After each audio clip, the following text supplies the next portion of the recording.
Hello guys, কেমন আছেন? আশা করি সবাই ভালো আছেন। আজকে করতেছি গুরবান নদী। এখন আমি নদীতে না বানি গাঁজা মনোনয়ন নদী হাই ঘর বাড়ি একটা নয়, রাস্তা দিয়ে জঙ্গল আর জঙ্গল ছাড়া আর কিছুই নাই। আইতে আইতে আধা দূরাই পড়লাম। এটা হলো পিকনিক প্লেসের রাস্তা। মারুতি নিয়ে 100 টাকা লাগে আর বাস নিয়ে 500 টাকা লাগে। এই যে দেখেন কি সুন্দর দেখা যায়, সুন্দর জায়গা। আমি জীবনের ফার্স্ট দেখলাম এত সুন্দর জায়গা। দেখেন কি সুন্দর ভিউ।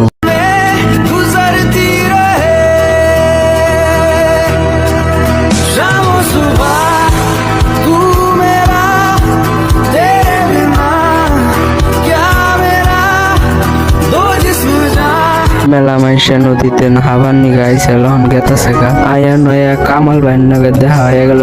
আয়া নয়া দিয়ে ডিম্বু বড়ুয়া না হাইতাছে। এই যে দেন পানির তল দেখি তাহলে হাফের নাগাল করে গেতাছে।